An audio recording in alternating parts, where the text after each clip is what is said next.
आपण घडणी हा घटक शिकणार आहोत।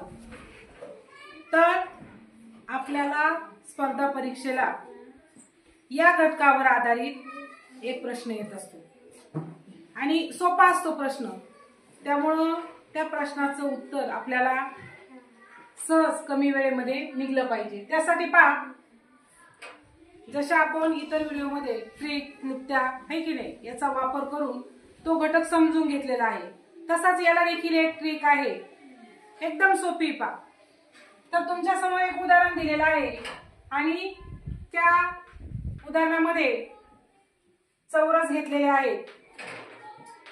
किती चौरस आहे? 6 चौरस आहेत। 1 2 3 4 5 आणि 6, कारण 6 चौरसचाच आपल्याला ते खोकं म्हणजेच ती घडणी आपल्याला तयार करता येते। आणि प्रश्न काय विचारलाय की ए च्या समोर कोणता अक्षर येईल?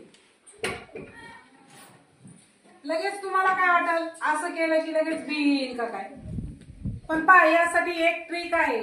तर आपण प्रात्यक्षिकाद्वारेच या ठिकाणी पहा एक त्या पद्धतीचीच घडणी तयार केलेली आहे। दिसली सर्वांना? त्याच पद्धतीने नावं टाकलेली आहेत। आणि आता हे समोर कसं येईल तर पहा, या ठिकाणी ए च्या समोर सी आणि बी च्या समोर डी, आणि त्यानंतर हा वरचा भाग आणि हा खालचा भाग म्हणजे ई आणि एफ हे एकमेकाच्या समोर येतील।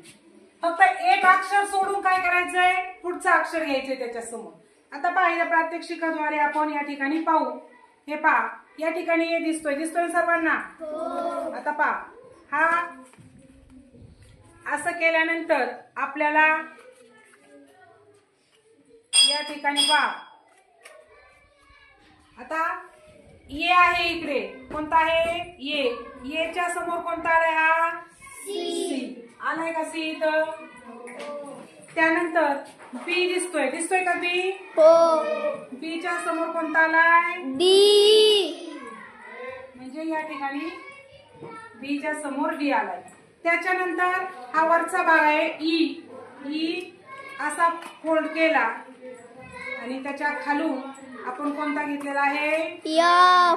या ठिकाणी तुम्हाला दिसत हा एफ, हा पण खाली गेल्यावर काय झाले? एफ दिसतोय ना? एफ म्हणजे अशा पद्धतीने आपल्याला घडणीचा आकार या ठिकाणी मिळालेला आहे। फक्त या ठिकाणी एक ट्रिक लक्षात ठेवायची, कोणती? एक अक्षर सोडून पुढचं अक्षर त्याच्या समोर घ्यायचंय। पहा, अशा पद्धतीने घडणीचा बॉक्स म्हणजे आपल्याला इष्टिका चिठी या ठिकाणी तयार होताना दिसत आहे। एकदम सोपा प्रश्न असतो।